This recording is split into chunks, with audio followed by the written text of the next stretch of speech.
अब एक भक्त आत्मा ने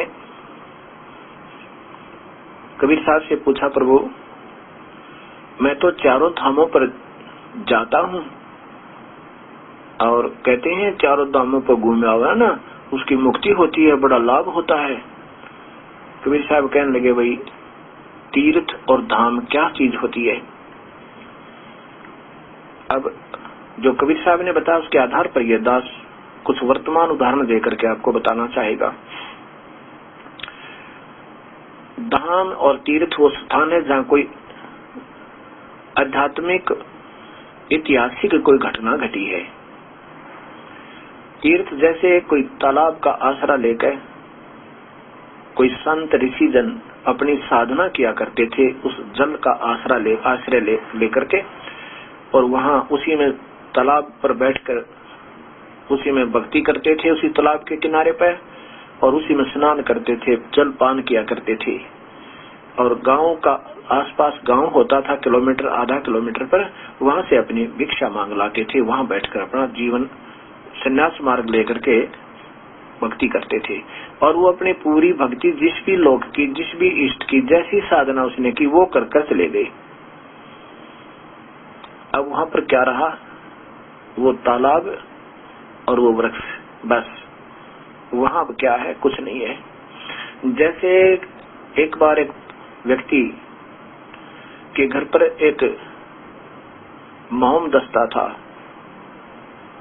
हमाम दस्ता बोला उसने, दवाई दुई कुटिया कर उसके अंदर ऐसे सामग्री सुमग्री हवन की।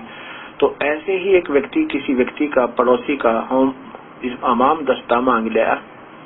उसने अपने हवन करने की सुगंधित सामग्रियों को कूटा और कूट कर बिल्कुल उसको पूछ कर खूब धो कर अच्छी तरह, और सारी सामग्री निकाल कर पूछ कर धो कर, और फिर उनको वापस देकर आते हैं। किसी का उधारा सामान लाते हैं तो दे आए, और उन्होंने उसको उठाकर जो अपनी चारपाई के नीचे सरका दिया उस हमाम दस्ते को जिनका वो था। अब जब वो उस कमरे में जाते हैं जिसमें वो हमाम दस्ता रखा था, जिसमें वो सुगंधित सामग्री कूटी थी, लेकिन वो निकाल ली थी, बिल्कुल झाड़ पूछ कर साफ करके पानी से धोकर भी वापस दे गए थे, फिर भी उसमें कुछ महक थी। वो घर वाले उस कमरे में जाते हैं, देखते हैं कि इसमें तो कोई महक आ रही है। देखते जाते हैं तो वहां महक, उसमें देखा वो हो ये तो इस हमाम दस्ते मारी है। एक लोहे का पात्र होता है, जग टाइप समझो, लोहे का गोल गोल सा राउंड इतना लंबा, और उसका लगभग आधा फुट या 1 फुट डाया होता है, और उसमें एक लोहे का डंडा होता है, रॉड, उसे ऐसे कूटा करते हैं उसमें, तो वो होता है। तो जब देखा कि इसमें महक आ रही है, सोचा कि इस पड़ोसी मांग कर ले गया था, हो सकता है उसने कोई सुगंधित सामग्री कूटी होगी, उससे आ रही है, बस रख दिया। 2 दिन के बाद वो सुगंध भी समाप्त, कुछ नहीं आ रहा उसमें। ऐसे ही वो राम नाम की सामग्री कूटी उस ऋषि संत ने उस तालाब के किनारे, और अपनी सारी मांझ धो करके अपनी सामग्री लेकर के अपनी भक्ति कमाई, वो चला गया। अब वहां पर कुछ नहीं। अब 2 दिन वो अच्छा लगता है, फिर वहां कुछ नहीं होता। अब वो ऐसे तीर्थ है। अब जैसे धाम क्या है, जहां पर ये वैष्णो देवी या अमरनाथ धाम जिसको कहते हैं, अमरनाथ का धाम कैसे बना? भगवान शिव ने पार्वती जी को एक अमर मंत्र दिया था, जिसके जाप करने से वो अमर होगी। कितनी अमर होगी? जितना भगवान शिव रहेगा तब तक पार्वती की उम्र रहेगी। उसकी भक्ति कमाई के आधार पर उसके जो बार बार मृत्यु थी, वो अब उसका जो प्रारंभ ऐसा था, तो वो अब तब तक जीवित रहेगी जब तक नहीं मरेगी, तब तक भगवान शिव रहेंगे। फिर ये दोनों मरेंगे। फिर भी जितनी वो अमर कर सकते हैं, जितनी उनकी पावर है, उतनी उस मंत्र से अमर हुई, भगवान शिव के दर्शन से भी नहीं हुई। भगवान शिव के साथ 107 जन्म सती जी रही, पार्वती जी रही, और मरती रही। 107 जन्म के बाद 108वें जन्म में नारद जी ने पार्वती जी को बताया कि भगवान शिव के पास एक ऐसा मंत्र है, ऐसा नाम है, अगर वो तुझे नाम दे दे तो उसका जाप आप हृदय से करो, इनको गुरु बना के, तो आप भी तब तक अमर हो सकते हो जब तक भगवान शिव है। ऐसा ही हुआ। भगवान शिव ने कहा कि चल अब मैं तुझे नाम दूंगा, क्योंकि अब तेरी जिज्ञासा पार्वती पूरी होगी और पहले तेरी जिज्ञासा नहीं थी। अगर मैं मंत्र दे भी देता तेरे काम नहीं करता। जैसे सीप होती है जिसमें मोती बनता है और वो सीप समुद्र में होती है, समुद्र में वो सीप पूरे पानी में खारे में रहती है और जब उसको एक बूंद की आवश्यकता होती है ऊपर मुंह खोल लेती है आकर के। अगर उसमें बारिश हो जाए और उस बारिश का पानी स्वच्छ पानी उस सीप के मुख में, एक शंखला सा होता है एक जानवर, उसमें ऊपर शंख जैसा उसका कवर होता है, उसमें वो ऊपर की बूंद स्वाति नक्षत्र की बूंद अगर गिर जावे तो उसमें मोती बन जावे। वो उसको मुंह खुला हो तो गिर जावे, नहीं तो अगर मुंह बंद हो और वो ऊपर भी हो और कितना बारिश हो जावे, सारा चौमासा बीत जावे, उसमें कुछ नहीं बने। ऐसे पार्वती से कहा कि पार्वती पहले तेरे अंतःकरण रूपी इस सीप का मुख बंद था, तुझे कसक नहीं थी प्रभु के मंत्र पाने की। अब नारद जी के सत्संग से तेरी कसक होगी, अब वो तेरी सीप का मुंह खुल गया। अब मैं नाम दूंगा तो सीधा तेरे अंदर जाएगा और तेरे में मोती बनेगा राम नाम का। और पहले मैं तुझे बता भी देता तेरे असर नहीं होता, इसलिए 107 जन्म मैंने तुझे ये मंत्र नहीं दिया, ये इतना कीमती होता है। अब भगवान शिव ने वो मंत्र दिया जहाँ एकांत स्थान पर ले जाके कोई और ना सुन ले, क्योंकि इन मंत्रों का जो पूरे संत से कोई सुन ले या उसका जाप कर ले तो उसमें भी कुछ शक्ति आ जाती है। अगर हो सकता है वो राक्षस बन जावे। राक्षस पहले ऐसे बना करते थे, इसलिए संतों ने इसको सावधानी बरती कि ये आम व्यक्ति अनधिकारी को ना दिया जावे।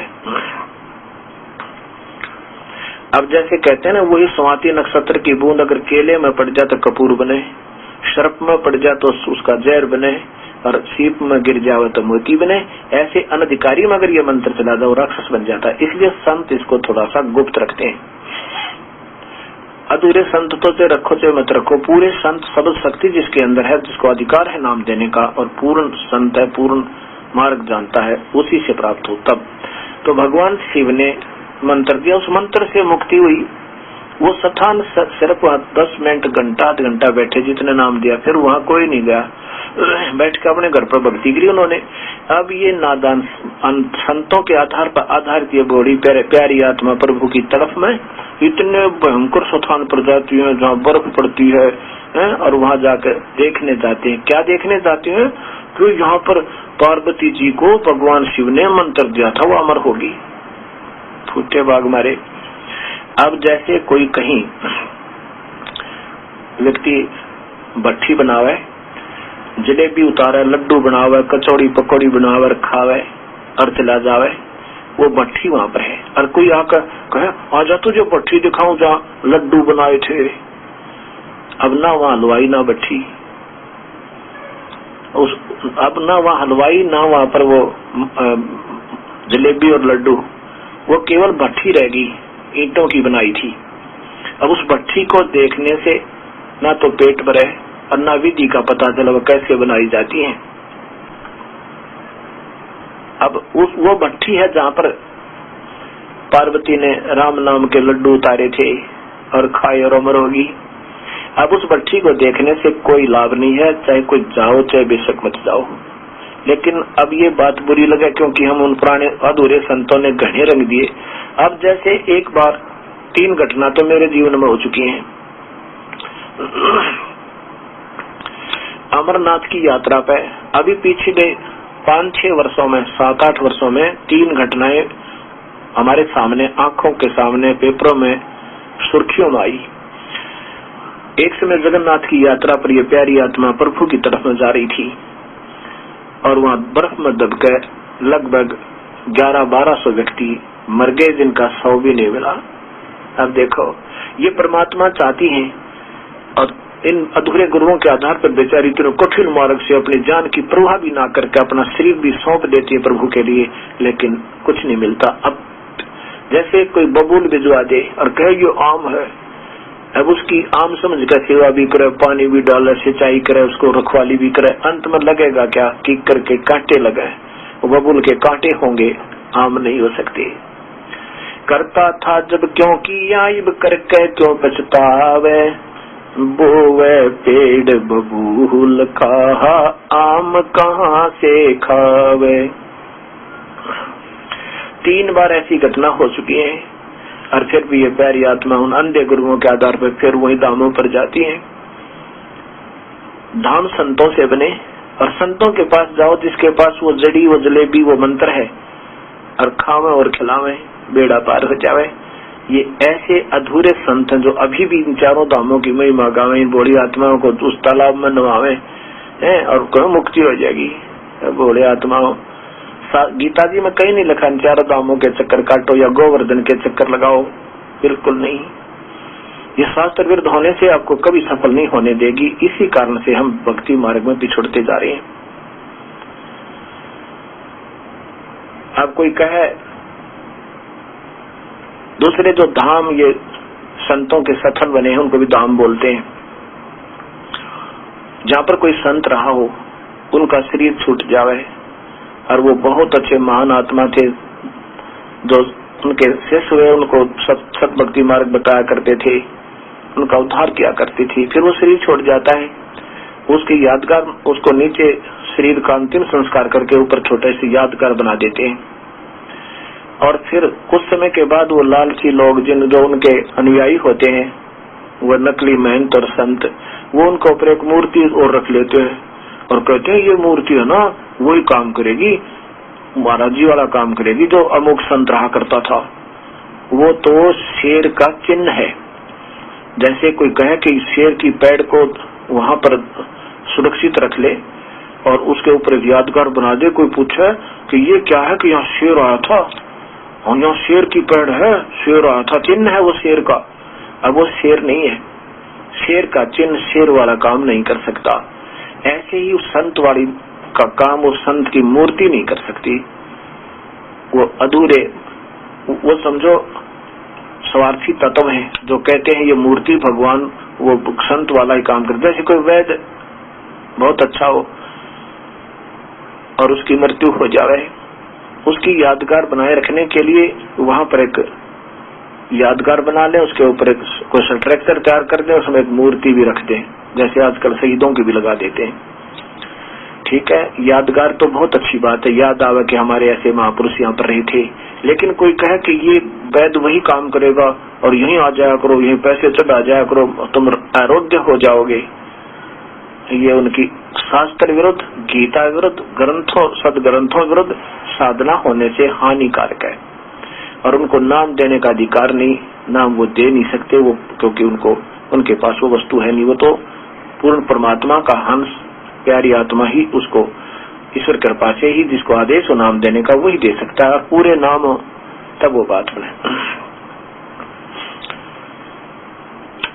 ये तीर्थ और धाम होते हैं। एक बार यहाँ हरियाणा में ज्यादा प्रचलन है कावड़ का। और क्या करते हैं कि हरिद्वार जाते हैं, वहां से गंगा जल लाते हैं, 1-1.5 किलो वाटर पानी होगा, गंगा जी का जल होगा, आधा किलो होगा। और कोई खड़ा लाता है, कोई बैठ कर लाता है, कोई डाक लाता है, क्योंकि ये प्यारी आत्मा प्रभु की तरफ में है और ये अधूरे मार्गदर्शक इनको गुमराह कर रहे हैं। परमात्मा के पाने के लिए प्यारी आत्मा कहाँ से चलते हैं, हरिद्वार से, और पहुंच जाते हैं राजस्थान तक, कम से कम 300 किलोमीटर। पैरों में छाले पड़ जाते हैं, चलते चलते बेचारे दुखी हो जाते हैं। फिर भी प्रभु के लिए कोशिश करते हैं शायद हमें कुछ लाभ हो, लेकिन गीता विरुद्ध होने से इससे कोई लाभ नहीं हो सकता। 1991 की बात है, यही कावड़ लाने का दिन था, समय थे, और वहाँ हरिद्वार में बहु संख्या में श्रद्धालु भक्त पहुंच गए। वहाँ जाकर के एक और सुनने को मिलता है उनको कि जो ऋषि के वहाँ ऊपर है ना, ऋषिकेश से ऊपर एक नीलकंठ है, भगवान शिव का मंदिर, एक मूर्ति बना रखी है, कि वहाँ नहीं गया ना कोई तो उसकी अधूरी कावड़ है।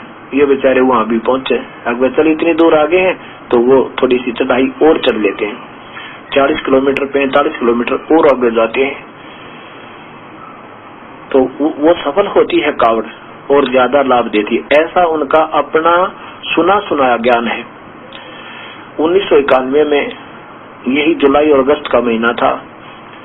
ये प्यारी आत्मा वहाँ नीलकंठ पर पहुंची, रात्रि का समय था, कोई तो भगवान की स्तुति कर रहा था, कोई कुछ सो रहा था, और ऐसे थोड़ा थोड़ा सुबह सा हो गया।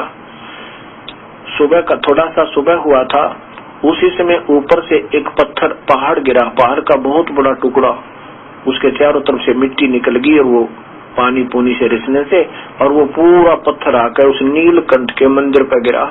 पहले तो नीलकंठ का मंदिर तोड़ा, शिव की मूर्ति टूटी, और फिर वहां पड़े सो रहे थे बेचारे भोली आत्मा, प्यारी आत्माएं, कुछ गा रही थी, कोई बजा रही थी, कोई स्तुति कर रहे थे, कोई सो रहे थे थक गए, उनके ऊपर गिरा।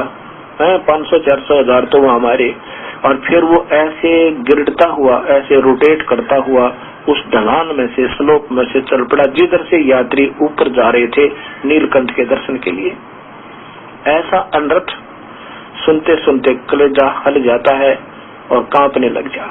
मासूम बच्चे साथ, इधर ऊंची ऊंची पहाड़ियां, कहीं इधर उधर भाग भी नहीं सकते, सामने से मौत आती दिख रही है और कोई निसहाय होकर ऐसे करके डर जाते हैं और उनको ऊपर से वो कुचलता हुआ वो पहाड़ का टुकड़ा चल रहा है।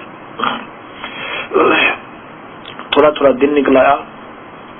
अब जिनको पता चला कि पहाड़ टूट गया, पहाड़ टूट के गिरता हुआ आ रहा है, पहाड़ टूट के गिरता हुआ आ रहा, लुढ़कता हुआ आ रहा, वो पीछे वाले जो बहुत पीछे थे वो वापस भाग लिए। उधर से क्या हुआ, वहां पर 2 ब्रिज बने हुए हैं ऊपर काफी ऊंचे कर, ऋषिकेश में भी और हरिद्वार में भी। अब कुछ तो लोग सीधे उन हरिद्वार उस पुलों पर से आ रहे हैं, कुछ वापस भागकर जा रहे हैं। अब वो लंबे पुल हैं, लगभग 1-1.5 किलोमीटर की, गंगा के ऊपर का उनकी दूरी ऊपर लंबाई बन जाती है। तो जो दर्शनार्थ जा रहे थे नीलकंठ की तरफ, वो बीच में पहुंचे हुए थे, उधर से वापस भाग लिए। हाय पहाड़ टूट गया, पहाड़ टूट गया, इधर आ रहा है, वो डरते और भाग लिए। तो पुल के दोनों इधर वाले पुल के बीच में फंस गए, क्यों पूरे भर गया पुल। अब बीच वालों को पता चला, कोई कहे, वो पिछले कह रहे थे पहाड़ टूट गया, भाग लो जल्दी, इधर से निकल लो, नहीं तो इधर आगे दे पुल भी टूट जाएगा, हम सब मर जाएंगे।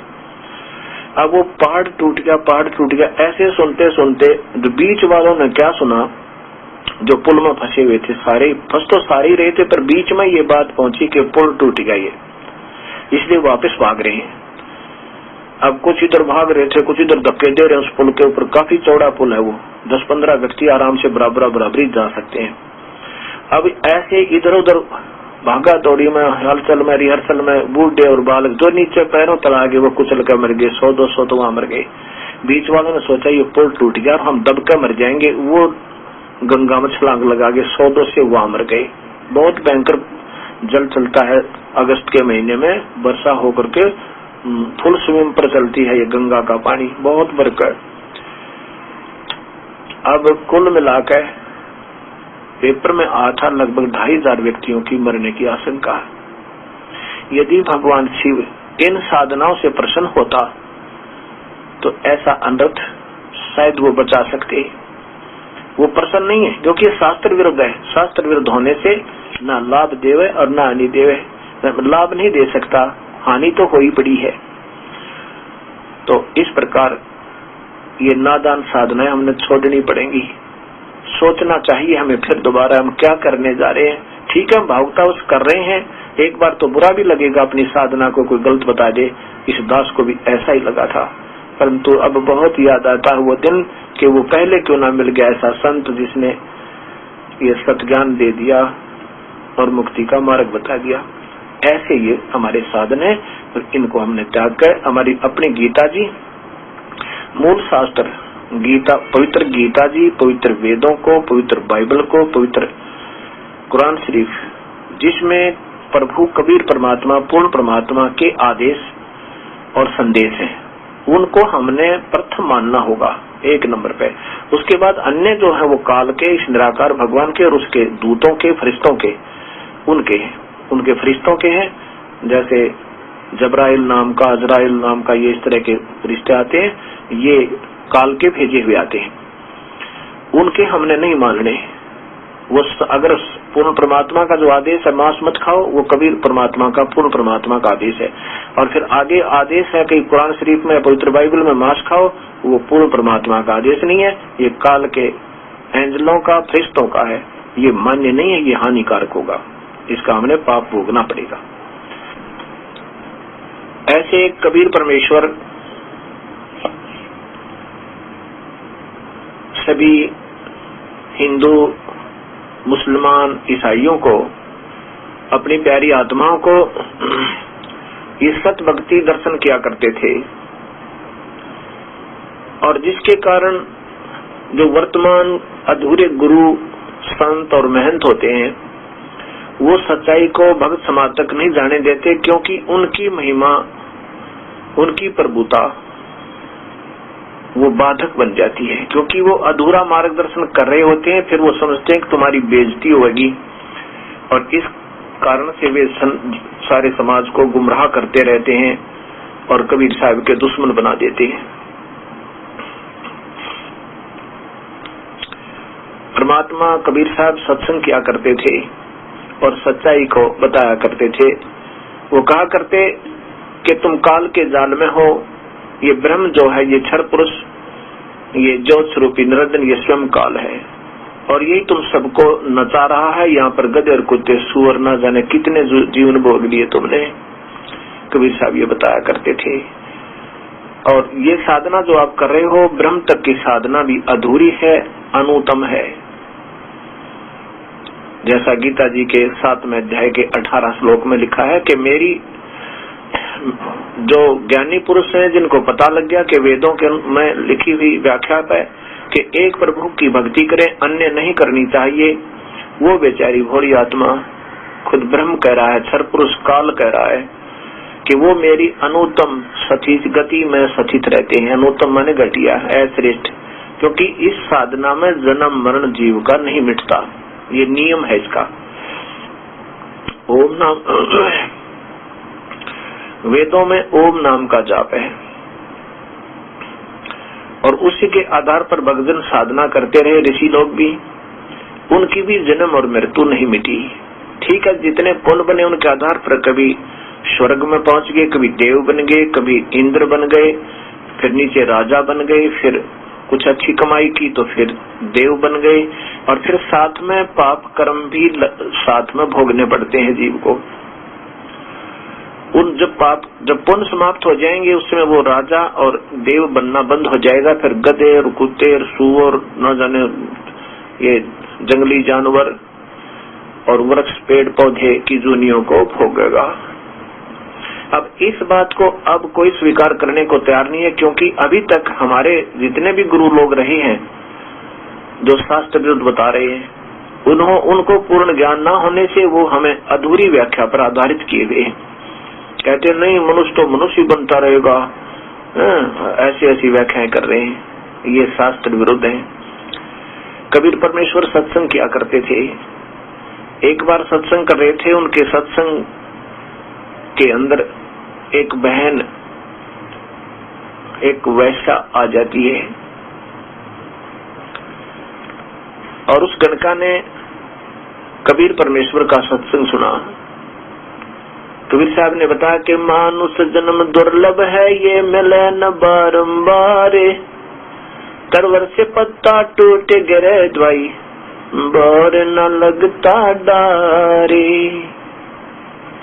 मानुष जन्म पाके नहीं रटे हरि नाम, जैसे कुआं जल बिना बनवाया किस काम। कबीर लौट सको तो लौटियो, राम नाम की लूटी, पीछे फिर पछताओगे, प्राण जाएंगे छूटे। नहीं भरोसा देही का, विनस जावे छन माही, श्वास उसास में नाम जपो, और जतन कछु नाही। कबीर श्वास श्वास में नाम जपो, व्यर्था श्वास मत खो, ना जाने इसी श्वास को आवन हो कि न हो। एक समय ये दास सत्संग किया करता था, करने जाया करता था एक स्थान पे। वहां पर द्वितीय रविवार का समय निहित किया गया था। एक समय द्वितीय रविवार का एक दिन के बाद आना था, अर्थात वो सत्संग होना था शुक्रवार के दिन। हमारे एक सेवक ने अपने रिश्तेदार से कहा, जो उनके उसी नगर में आया हुआ था किसी कामवश, सह परिवार, उससे कहा कि आप, जब वो शनिवार को चलने लगा, उससे कहा कि आप यहाँ रुको और कल सत्संग होगा, सत्संग श्रवण करके जाना। उनके रिश्तेदार ने कहा कि नहीं, मैंने चंडीगढ़ पहुंचना है। पंजाब की बात है, फिरोजपुर जिला में एक तलवंडी भाई गांव है, छोटा सा नगर है। तो वहां से उन्होंने प्रार्थना की कि आप रुक जाइए और कल सत्संग श्रवण करके चले जाना। वो कहने लगा, मुझे बहुत आवश्यक कार्य है, कल रविवार को 1 बजे किसी ऐसी पार्टी ने मेरे से मिलना है जिससे हमारा 5 लाख रुपए का बेनिफिट होगा, ऐसा कोई कॉन्ट्रैक्ट है उससे मेरा, वो होना है, उसके लिए मैंने बहुत शीघ्र जाना है। उन्होंने फिर प्रार्थना की कि प्रभु कृपा से सारे कार्य सिद्ध हुआ करते हैं और परमात्मा प्रसन्न होंगे तो वो सब आपके, ये आपका कॉन्ट्रैक्ट भी ठीक होगा। कहने का भाव ये है कि वो बहुत नाराज सा होकर कहने लगा कि आपको नहीं मालूम मुझे 5 लाख का नुकसान बन जाएगा, आज अवश्य जाना पड़ेगा। ये कहकर के वो चल पड़ते हैं। अंबाला के पास जाकर एक बजरी से भरा हुआ ट्रक खड़ा था, उसके पिछले पहिए निकाल रखे थे, जैक ला रखा था। वो मारुति कार में वो 4 सदस्य थे घर के, चारों के चारों मारुति कार ट्रक के नीचे घुस की स्पीड तय, और वो पूरा लोडेड ट्रक उनके ऊपर गिर गया। चारों के चारों घटनास्थल पर मृत्यु को प्राप्त हुए। अब कबीर साहब कहते हैं, कबीर राम नाम कड़ुआ लगे, मीठे लग दाम, दो धाम दोनों गए, माया मिली ना राम। अब उस 5 लाख रुपया न चाट ले, धर ले सिर पे। अब मनुष्य जीवन ही नहीं रहा, वो रुपए कहाँ। गरीबदास जी कहते हैं, कबीर गरीब माया काया तेरी है नहीं, ये माया कहाँ से हो।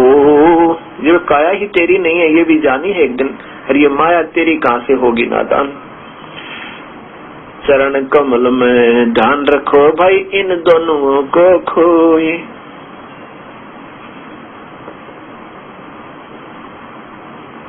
राम रटत कन्या भली, साकट भलो न पूते, जैसे बकरी के गल में गल थना भाई, जिसमें दूध ना मूते। कबीर साहब बताया करते थे कि भाई प्रभु की भक्ति करने वाले भक्त आत्मा, चाहे लड़का हो चाहे लड़की, वो लड़की भी हमें प्यारी है, वो कन्या जो हमारी बेटी भगवान बजाए, और हमारा पुत्र जो साकेट हो जो भगवान ना भजाए, उससे वो कन्या अच्छी। साकेट किसे कहते हैं? एक तो नास्तिक होता है, नास्तिक होता है जो स्वयं प्रभु ना भजाए और दूसरे बाधक ना हो, वो नास्तिक कहलाता है, ना माने भगवान को की सत्ता को। और साकेट वो होता है जो स्वयं भक्ति करे नहीं और दूसरे को बाधा बने, उसको साकेट कहते हैं। जिसके माता पिता भक्ति पर लग रहे हो और उनका पुत्र उनकी भक्ति में बाधा बने, वो साकेट कहलाता है। राम रटत कन्या भली और साकट भलो न पूत, जैसे छेरी के गल में गलथना भाई जिसमें दूध नहीं मूत। एक बकरी के गल में एक थन जैसा सतन जैसी खाल लटकती रहती है, वो ना उसमें दूध होता ना किसी अन्य काम आवे, वो व्यर्थ का वजन होता है गले में। ऐसे वो लड़का जो भक्ति नहीं करता और माता पिता के वो दिमाग पर ऐसा बोझ बना रहता है। कैसे? जो लड़की हमारी बेटी भगवान भज रही है उसके साथ प्रभु होगा, उसके जब वो शादी होगी ससुराल जाएगी, उसका जीवन प्रारंभ होगा, उसमें उसके उतार चढ़ाव जो आएंगे उसमें परमात्मा साथ रहेगा, क्योंकि प्रभु की भक्ति से हमारे पाप कर्म हल्के हो जाते हैं और माता पिता निश्चिंत रहेंगे। और वो पुत्र प्रभु भजेगा नहीं और अब वो अपने मस्ती में रहता है, जवानी है, ऐसे लोगों में रहता है, किसी ने देखा है भगवान, तो जब वो जीवन उसका प्रारंभ होगा उसके ऊपर कष्ट पे कष्ट कर्म के आएंगे, तब वो आ ही जाएंगे, बचाव नहीं बनेगा। तब माता पिता भी दुखी होंगे, क्यों, अपना पुत्र से कैसा ही भी क्यों ना हो, उसका दुख जरूर होता है। इसलिए बताया है कि राम रटत कन्यावली और साकिट बलो ने पूत, वो छेरी के गल में गल थना में जिसमें दूध न मूत। राम रटत दारी दरबलो टूटी घर की छाने, वो सुंदर महल किस काम के, जहाँ भक्ति नहीं भगवान। राम रटत परमात्मा का भजन करने वाला वो गरीब व्यक्ति, दारिद्र जिसकी वित्तीय हालत बहुत कमजोर हो, भले वो इतना गरीब हो, इतना वित्तीय हालत कमजोर हो उसकी, इतना टोटे वाला हो कि उसने कोई झोंपड़ी डाल रखी और झोंपड़ी की भी छान अर्थात उसकी छत रूप वह भी टूटी हुई हो, लेकिन वो प्रभु विधिवत साधना कर रहा हो प्रभु की, यानी पूरे संत शास्त्र को साधक हो, वो टोटे वाला वो दारिद्र व्यक्ति भी भला। और जहाँ जिसके अच्छे चिप्स के महल मकान बने हो, बढ़िया कोठी बनी हो, सुंदर महल बने हो, और वहाँ पर प्रभु की चर्चा नहीं, वो किससे काम के नहीं, वो 2 दिन के मेहमान है, आज शरीर छूट जाएगा, कल हमारे साथ कुछ नहीं चले। और जिन मकानों के बनाने में इन्हीं के लिए सारे की सजावट में सारा जीवन खो जाते हैं, और फिर जब ये मृत्यु हो जाएगी फिर गधे बनेंगे और कुत्ते बनकर उसी मकान की छाया में बाहर भी नहीं बैठ सकते, मन मन कोई लठ मारे। इसलिए कहा कि राम रटत दारिद्र बला टूटे घर की छाने, वो सुंदर महल किस काम के, जहाँ भक्ति नहीं भगवान। वो सुंदर महल किस काम के जहाँ प्रभु की भक्ति नहीं है।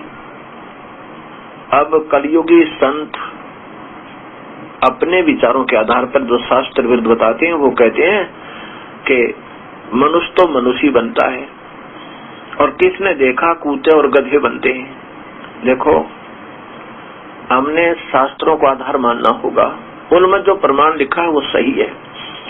अब जैसे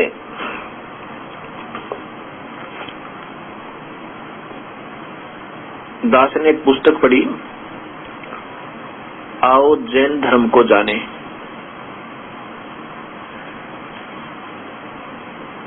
अब उसमें महावीर जैन जी के बारे में लिखा है कि वो अपने कर्म आधार पर कई बार तो राजा बने, कई बार देव बने, फिर राजा बने, फिर देव बने, अर्थात पुण्य कर्मों के आधार पर ओम नाम का जाप, क्योंकि उस समय शास्त्र अनुकूल साधना तकरीबन दिया करते थे संत जन। ये तो अभी मनमुखी शास्त्र बन गए, पहले वेद ही हमारा मुख्य ग्रंथ था, शास्त्र था भक्ति का।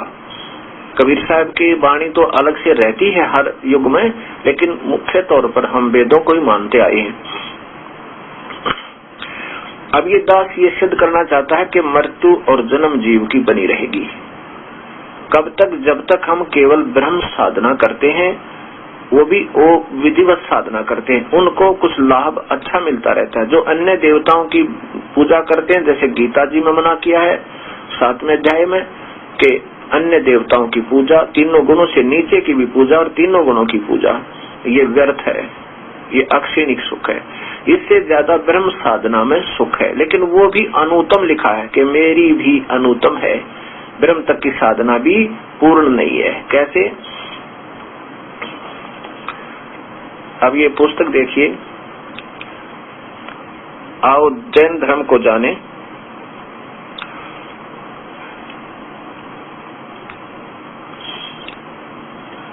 आओ जैन धर्म को जाने, इसमें नीचे इनके लेखक हैं प्रवीण चंद्र जैन M.A. शास्त्री। अब इसमें महावीर जैन जी के बारे में वैसे तो 24 तीर्थकारों के बारे में विस्तृत जानकारी दी है, इसमें प्रश्न उत्तरी है। इसमें पूछा गया है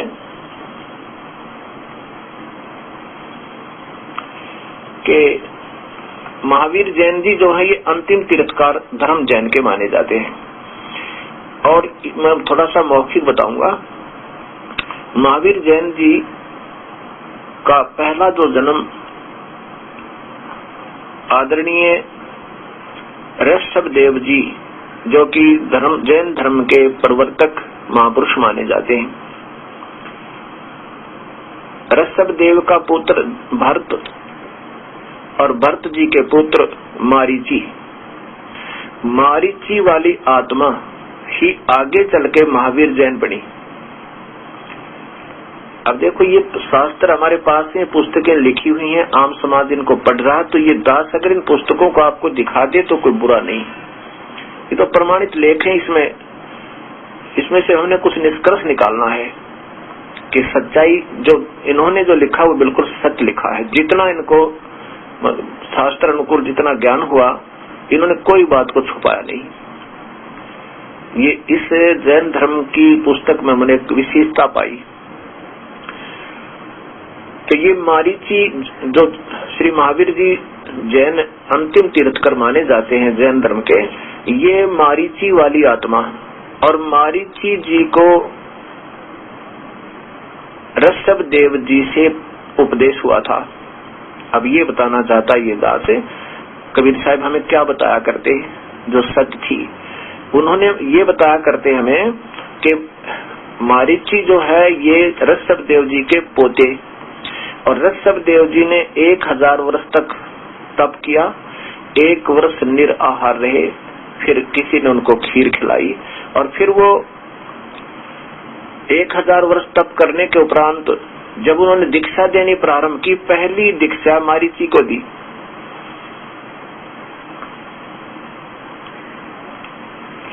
उन्होंने पहली दीक्षा मारीची को दी, और मारीची ही आगे चल के महावीर जैन बने काफी उस समय के उपरांत।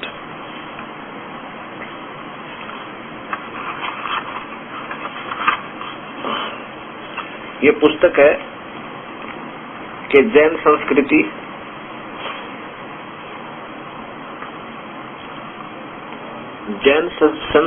कोश, और ये नीचे देखिए, ये है श्री प्रोफेसर भागचंद्र जैन भास्कर के द्वारा ये इसका लिखी गई है, और ये नीचे इनका प्रकाशक है। इसमें ये प्रमाण देना चाहता हूं मैं कि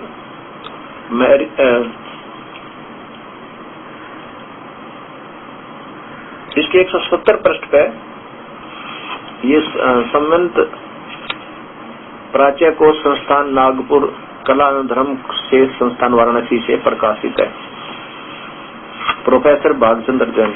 इसके 177 पृष्ठ पर यह प्रमाण दिया है कि मारीची को उपदेश हुआ ऋषभदेव जी तय।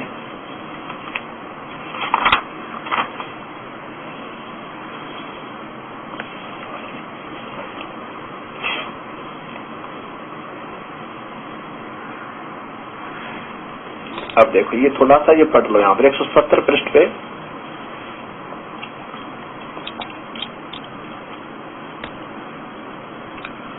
और नीचे देखो, ये नीचे पहले यहाँ से देखेंगे थोड़ा सा ऋषभदेव जी का वर्णन। तीर्थकर ऋषभदेव जी की जीवन घटनाएं। तीर्थकर ऋषभदेव अंतिम कुलकर नाभिराज के पुत्र थे। उनकी माता मरुदेवी थी। वे इक्ष्वाकु वंशी नाभिराज अयोध्या के एक लोकप्रिय राजा थे। तरुण होने पर नाभिराज ने ऋषभदेव का विवाह सुनंदा और सुमंगला से कर दिया। सुनंदा ने तेजस्वी पुत्र बाहुबली और पुत्री सुंदरी को जन्म दिया, और सुमंगला ने भरत सहित 99 पुत्रों को जन्म दिया। ये जो भरत जी जिसके नाम से हिंदुस्तान का नाम भारत पड़ा वही है। और एक पुत्री को, 2 पुत्री और 100 पुत्रों को का जन्म हुआ ऋषभदेव जी से। समय आने पर ऋषभदेव जी ने भरत को अयोध्या का, बाहुबली को तक्षशिला का और शेष युवराजों को अपनी योग्यता अनुसार राज्य सौंपकर सारा संसार त्याग दिया। त्याग दिया और दीक्षा लेकर साधना में लीन हो गए। अब वैराग ले लिया महर्षि ऋषभदेव जी ने, और साधना काल में पाणिपात्री ऋषभदेव का 1 वर्ष तक निराहार रहे, मतलब भोजन नहीं पाया। बाद में बाहुबली के पौत्र श्रेयांश कुमार ने इक्षुरस देकर उनकी इस व्रत से इनका व्रत तोड़वाया, निराहार को तोड़ा और केवल्य ज्ञान प्राप्त किया। 1000 वर्ष, यहाँ देखो 1000 वर्ष तपस्या करने वाले मुनि ऋषभदेव ने अंत में केवल्य ज्ञान प्राप्त किया और देश धर्मना प्रारंभ कर दी। धर्म देशन यानी उपदेश दीक्षा देनी शुरू कर दी। भरत के धर्म देशन, ये देखो धर्म देशन भरत के पुत्र मारीची को दी। ये मारीची आगे चल के यही आत्मा महावीर जैन बने। मारीची को दी प्रथम उपदेश इन्हीं को दिया, जो बाद में 24वें तीर्थकार महावीर बने। बस ये दास से सिद्ध करना चाहा था। और तीर्थकार मारीची ने, बाकी लड़कियों ने भी, सुंदरी ने भी तीर्थकार ऋषभदेव से दीक्षा दी। अब देखो ब्राह्मी और सुंदरी ने भी तीर्थकार ऋषभदेव से दीक्षा दी। लड़कियों ने भी उपदेश लिया और मुक्त जैसे भी साधना इन्होंने बताई और उनको उनका लाभ हुआ। अब जैन धर्म में अनजानपने में कह रहे हैं कि वो लड़कियां तो पार हो ही नहीं सकती। क्यों नहीं हो सकती? माता पिता परमात्मा ने सभी को एक जैसा बनाया और सभी लड़की और लड़के, नर और मादा प्रभु की प्राप्ति कर सकते हैं। अब ये बताना चाहता है ये दास कि आओ जैन धर्म को जाने। इसमें ये बताया गया कि यही मारीची की आत्मा फिर क्या क्या बनी और किस प्रकार इन्होंने कितने जन्म हुए, जो कि शास्त्र अनुसार बिल्कुल सत्य है। इसके देखो इसमें लिखा है कि महावीर जी के जीवन के कथन कहां से प्रारंभ होता है। ये देखो इसी आओ जैन धर्म को जाने, ये प्रवीण चंद्र जैन M.A. शास्त्री के द्वारा इसका लेखन है, ये लिखी गई है, रचित है। इसमें प्रश्न नंबर 3351 में है कि श्री महावीर भगवान के जीवन का कथन कहां से प्रारंभ होता है। उत्तर मिला कि पुरूरा नामक एक भील की पर्याय से। एक पहले ये पुरूरा नामक भील था, और पुरूरा भील कौन था, उसने क्या किया। उत्तर है कि पुष्कलावती देश की पांडुकर्णी नगरी में वह भीलों का राजा था। उसने सागर सेन मुनि से मधमास मधु का त्याग व्रत लिया था और जिससे जीवन भर निभाया था, जन्म लिया। महावीर जैन का जीव पुरूरवा की भील की पर्याय से कहा गया। इस पुरूरवा का जीवन पूरा करके कहा गया उपदेश लेकर, क्योंकि पहले संत जो है वेदों अनुसार साधना दिया करते थे। उसके बाद कहा क्या बना महावीर जी का, अर्थात ये पुरूरवा भील के कौन बना। पहले सौधर्म स्वर्ग में एक सागर की आयु वाला देव हुआ।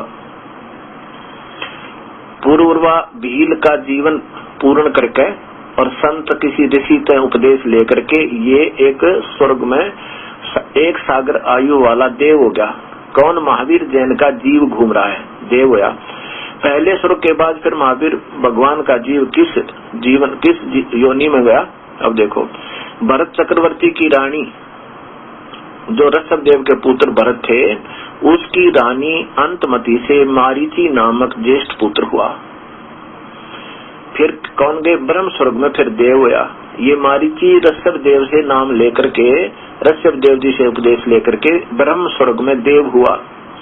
फिर ब्रह्म स्वर्ग के बाद कहाँ गया वो महावीर जी की आत्मा के ब्राह्मणी अयोध्या नगरी में कपिल ब्राह्मण की काली क्षत्रि की जटिल नाम का पुत्र हुआ। आगे देखो उसके बाद फिर कहा गया एक सागर की आयु वाला देव हुआ। ये महावीर जीव जैन जी का जीव वो आत्मा ही घूम रही है। इसके बाद एक अग्निशय नामक पुत्र हुआ। उसके बाद कहाँ हुआ? फिर स्वर्ग में गया। फिर कहाँ आया? भरत क्षेत्र के मंदिर नामक गांव में गौतम ब्राह्मण की कौशिक की पत्नी से एक अग्निमित्र नाम का पुत्र हुआ। फिर कहा गया महेंद्र स्वर्ग में गया, क्योंकि पहले ओम नाम से ही केवल वेदानुसार साधना किया करते और उससे ये लाभ होता रहता है, स्वर्ग भी जाते हैं, स्वर्ग गया। फिर उसके बाद महेंद्र स्वर्ग से महावीर जैन का जीव कहा गया, ये देखो यहाँ पे, ये है आगे कहा गया, ये भारद्वाज नामक पुत्र हुआ, ये ऋषि भारद्वाज हुआ, इन्हीं का पुत्र था इसी परंपरा में। पहले हम एक थे, भारद्वाज से फिर भारद्वाज की प्रिया से महावीर जी का जीव कहा गया। फिर महेंद्र स्वर्ग में देव हुआ, फिर नीचे आया, फिर देव हुआ, फिर नीचे आया। अच्छा, फिर इतर, उसके बाद कहा गया इतर नोग तो सागर की, मैं एक सागर की आयु वाला नगोदिया जीव हुआ, वहाँ एक जीव बना। फिर कहा गया अनेकों भाव धारण किए जो इस प्रकार है। अब ये चीज ध्यान से देखने की जो दास दिखाना चाहे। उसके बाद इस महावीर जैन जीव की जो जीव था बीच में, जो बाद में महावीर जैन जी पर प्रसिद्ध हुए, 1000 आक वर्ष के भाव, 1000 वर्ष, 1000 तो आक के वर्ष में जीव रहा इनका, इतना जीवन हो गया। 80,000 सीप के भाव, 20,000 नीम के वृक्ष के भाव, 90,000 केली वृक्ष के भाव केले के, और 3,000 बार चंदन का वृक्ष बना, 5 करोड़ बार कनेर वृक्ष के भाव, और 60,000 बार वैसा बने महावीर जैन जी का जीव। ए परमात्मा, ए मालिक, ये देखियो आगे देखो। और 5 करोड़ बार शिकारी बने, और 20 करोड़ बार हाथी, और 60 करोड़ बार गधे। ये महावीर जैन जी जब बने ना, उससे बीच में ये कष्ट और भोग चुके थे, मारीची का जीवन पूरा कर बीच में 20 करोड़ बार गधे बने, 30 करोड़ बार कुत्ता बने, 60 करोड़ बार नपुसंक हिजड़ा खुसरा बने, 20 करोड़ बार स्त्री बने, 90 लाख बार धोबी, और 8 करोड़ बार घोड़ा, 20 करोड़ बार बिल्ली, 60 लाख बार गर्भपात के मरण। हे परमात्मा, देखिए सच्चाई बिल्कुल सही लिखी महापुरुषों ने, बिल्कुल सच लिखा है। 80 लाख बार देव प्रयाग को प्राप्त हुआ, 80 लाख बार देव भी बने। अब उसके बाद कहाँ बने कि सथावर नाम का ब्राह्मण बने, इतने दुख भोग कर फिर एक ब्राह्मण के घर जन्म हुआ। और फिर स्वर्ग में 7 सागर वाली वायु का देव हुआ।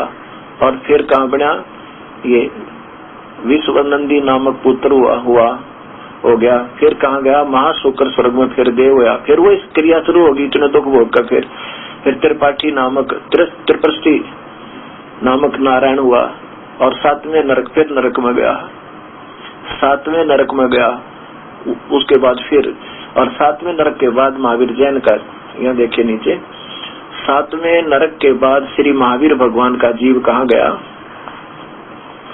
ये इसके 294 से, यहाँ देखिए 294-95 से चल रहा है ये सारा, 294 है और ये 95 है और 96 पे देखो। 7वें नरक के बाद सिंह गिरी पर्वत पर एक सिंह हुआ और पुनः फिर नरक में गया, पुनः फिर प्रथम नरक में गया। प्रथम नरक से निकलकर भगवान महावीर जी का जीव कहाँ गया। फिर महान पर्वत शिखर पर फिर शेर सिंह हुआ। उसके बाद कहाँ गया, ये देखो नीचे, 100 स्वर्ग में फिर सिंह केतु नामक देव हुआ। फिर वहां से कहाँ गया, कनक पर्व नगर में राजा नकपुंख विद्याधर और रानी कनकमाला से कनकोज्वल नामक पुत्र हुआ। कनकोज्वल आगे किस पर्याय में गया, 7वें स्वर्ग में देव हुआ।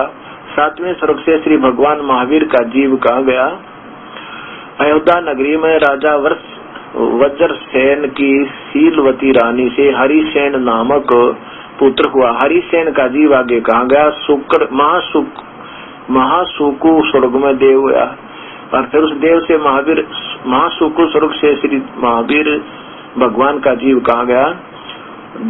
दातकी खंड की पूर्वी विदेही की पुष्कलावती देश की पुंडारी कीनी नगरी में राजा सुमित्र रानी मनोरमा से प्रिय मित्र नाम का चक्रवर्ती हुआ। प्रिय नाम का चक्रवर्ती आगे किस जोनी में गया? सहस्रार स्वर्ग में देव गया। सहस्रार स्वर्ग से श्री महावीर भगवान का जीव किस पर्याय में गया? फिर जम्बू द्वीप के छत्रपुर नगर में नंदीवर्धन राजा की वीरमती रानी से नंद नाम का पुत्र हुआ। नंद का जीव आगे किस पर्याय में गया? ये है पुष्पोत्र विमान में देव हुआ और फिर उसके बाद 24 में तीर्थ कर श्री महावीर भगवान हुए। और महावीर भगवान के जीव ने, ये देखो, श्री महावीर भगवान के जीव ने कितने पाखंड मत चलाए? 363 पाखंड मत चलाए। ये है, फिर देख लीजिए। आओ जैन धर्म को जाने, आओ जैन धर्म को जाने। धर्मचंद प्रश्नोत्तर माला 3500 उत्तर है इसमें। कौन बनेगा सबसे ज्ञानी? और नीचे देखो, ये प्रवीण चंद्र जैन M.A. शास्त्री द्वारा ये इसका वर्णन है। और इसमें आगे देखिएगा,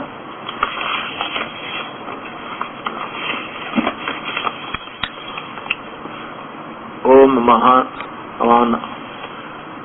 हरियाम नमः। नीचे देखो, लेखक है प्रवीण चंद्र जैन, जम्बूद्वीप हस्तनापुर। प्रकाशक है श्रीमती सुनीता जैन, जम्बूद्वीप हस्तनापुर, इतने मेरठ से। और इनका नीचे ये, अब ये बताना चाहते हैं हम, ये दास भी, कि कबीर परमात्मा यही बताया करते। और इस दास के ऊपर जो असर हुआ इन बातों का, एक शब्द है गरीबदास जी महाराज की वाणी का। और कबीर परमेश्वर के दर्शन होने के बाद इस पुण्य आत्मा को सत ज्ञान हुआ और सच्चा सतलोक देखा। सतगुरु कबीर परमेश्वर का सत पुरुष में दर्शन हुआ। वास्तव पता चला कि कबीर परमात्मा है हमारे सत भगवान, हमारे वास्तविक परमेश्वर, और यही हमारे जन्म और मृत्यु के रोग को काट सके। अब देखो, मारीची जी को उस पुण्य आत्मा रसर देव जी से उपदेश हुआ, और ऐसे महापुरुष का उपदेशी जीव भी कितना दुख पाया। हे परमात्मा, ठीक है, स्वर्ग भी गए और फिर दे राजा बन गए, फिर स्वर्ग गए, फिर मनुष्य बन गए, फिर स्वर्ग गए, फिर मनुष्य बन गए, और फिर जो वो तो पुण्य की मलाई स्वर्ग और राजा बनकर खाई। और फिर पाप का नंबर आज कितने गधे, कुत्ते, सुअर, गधे, कुत्ते, वृक्ष, वैश्या, गर्भपात का मरण, शेर, नरक में गए। अब एक बात सोचनी पड़ेगी, उस समय जो महापुरुष हुआ करते वो सतमार्ग दर्शन किया करते जितना उनको ज्ञान था। अब जो कलयुगी ऋषि मुनि संत महात्मा बढ़ रहे हैं, ये तो बिल्कुल उन संतों की तुलना में तो ये पासिंग भी नहीं है। इनको तो मालूम नहीं साधना होती कैसे है। ऐसे महापुरुष का उपदेशी जीव भी इस केवल ब्रह्म साधना के करने तय ओम वेदों में वर्णित विधि से प्रभु प्राप्ति नहीं होती। ऐसे स्वर्ग राजा महास्वर्ग, फिर सहस्रार स्वर्ग, और फिर नरक, और फिर ये 84 लाख जूनी बनी रहेगी। इसलिए भगवान ब्रह्म कहता है कि मेरी उपासना भी अर्जुन अच्छी नहीं, और तेरे मेरे भी बहुत जन्म हो लिए, तुझे मालूम नहीं मुझे मालूम है। ये देखो गीता जी अध्याय नंबर 4 के श्लोक नंबर 5 में लिखा कि अर्जुन तेरे मेरे बहुत जन्म हो लिए। अध्याय नंबर 4 और श्लोक नंबर 5 है, हे परंतम अर्जुन, मेरे और तेरे बहुत से जन्म हो चुके हैं, उन सबको तू नहीं जानता, मैं जानता हूँ। ये ब्रह्म भी काल भी मृत्यु में है, जन्म और मृत्यु में है। इसमें तो बहुत जगह प्रमाण है गीता जी में। और फिर 7वें अध्याय का ये श्लोक अब स्पष्ट हो जाएगा भक्तात्माओं के सामने कि ब्रह्म, ये काल भगवान कहता है कि अर्जुन, वैसे तो वेदों के ज्ञाता जिनको पता लग गया कि एक प्रभु की भक्ति करे, अन्य साधना नहीं करे। महर्षि ऋषभदेव जैसे महापुरुष ये और साधना नहीं करते थे, केवल ओम नाम का जाप और अपना भक्ति करते थे, और वो भी जन्म और मृत्यु में रहे। क्योंकि बताते हैं आगे चल के कि ऋषभ देव ही फिर बाबा आदम बने। ऐसा भी इस किताब में लिखा जो मैंने आपको दिखाई इन दोनों में कि ऋषभ देव जी ही आगे चल के बाबा आदम का जन्म के रूप में आए थे। इसलिए जन्म मृत्यु इन सब की बनी रहेगी और बनी ही रहती है। अब यहाँ लिखा है कि वैसे तो तीनों गुणों की पूजा रजगुण ब्रह्मा, सदगुण विष्णु, तमगुण शिव जी, ये तो मूर्खों की पूजा है, दुष्टों की, दुष्ट कर्म करने वाले। ये देखो ये गीता जी और प्रश्न इसके अध्याय नंबर 7 का आप श्लोक नंबर हम आपको ये देखो इधर, क्योंकि पीछे से त्रिगुणमयी माया रजगुण ब्रह्मा, सदगुण विष्णु, तमगुण शिव जी तीनों गुणों से ही चलती आ रही है। क्योंकि यह अलौकिक अर्थात अद्भुत, अति अद्भुत त्रिगुणमयी मेरी माया, जो माया बड़ी दुस्तर है, माया बड़ी दुस्तर है। थोड़ा पीछे देखो, पीछे करो, हाँ बड़ी दुस्तर है। जो पुरुष मुझको निरंतर भजते हैं वे इस माया का उल्लंघन कर जाते हैं।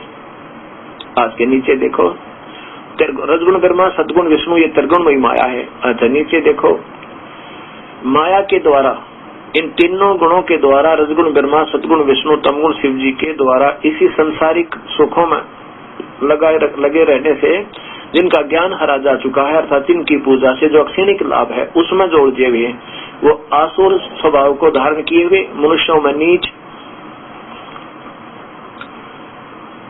और दूषित कर्म करने वाले, ये तो भक्ति के निकम्मे कर्म बताए जो ये लोग करवा रहे हैं ब्रह्मा विष्णु महेश तक के, तीनों गुणों तक के। आगे देखो इधर, और वो मुझको नहीं भजते अर्जुन, वो मूर्ख लोग हैं।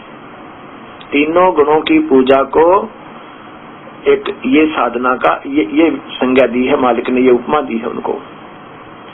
अब उनसे भी नीचे वो तो बिल्कुल व्यर्थ बता रखे, तीनों गुणों से नीचे तक की जो पूजा करते हैं वो मूर्ख लोग करते हैं, और मुझे नहीं बजते अर्जुन, ये काल बोल रहा है गीता में।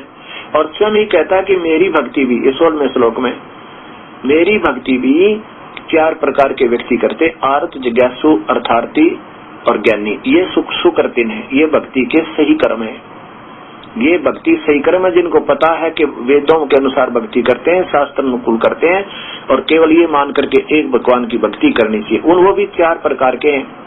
उनमें ज्ञानी वो हैं जिनको पता लग गया कि एक प्रभु की भक्ति करे, अन्य नहीं करे, तो वो ज्ञानी है तो उद्धार बेचारे, वो भी मेरी ही घटिया मुक्ति में, मेरे द्वारा दी जाने वाली अनुतम उसमें गति में उलझे हुए हैं। अब ज्ञानी मुझे प्रिय है और ज्ञानी क्यों मुझे प्यारा, क्योंकि उन्होंने पता लग गया ज्ञानी को कि एक भक्ति, एक प्रभु की भक्ति करे, आन उपासना नहीं करे, ना देवी देवता, ना पितर, ना भूत, ना कुछ नहीं करे, तो वो ज्ञानी मुझे पसंद है, मैं ज्ञानी को। लेकिन वो ज्ञानी जो है, ये देखो, उदारा सर्व एवं इति ज्ञानी, उदारा सर्व एते ज्ञानी तु आत्मा, ये ज्ञानी आत्मा वास्तव में है तो बेचारी उदार, तन मन धन ला के, जैसे ऋषभ देव जैसी महान आत्मा ने हजारों वर्ष तप किया है, तो ये मेरे विचार में है तो शर देने वाली आत्मा, प्रभु के लिए अपना शरीर भी दे दें। लेकिन आस्थिता सह ही युक्त आत्मा, वो भोली, वो प्रभु में लीन आत्मा, मेरी ही अनुतमाम गतिम, वो मेरी ही घटिया, मेरे द्वारा दी जाने वाली घटिया राहत, गति माने सतिथि राहत में ही आस्थित रहती हैं। वो बड़ी आत्मा, उनको पूर्ण परमात्मा का ज्ञान नहीं होता, वो मेरे तक ही, मुझे ब्रह्म कोई पूर्ण परमात्मा मान के और मेरे पर ही लगी रहती है, इसलिए वो मेरी अनुत्तम गति में रहती है। इन्होंने अनुत्तम का अर्थ अति उत्तम लिख दिया। बता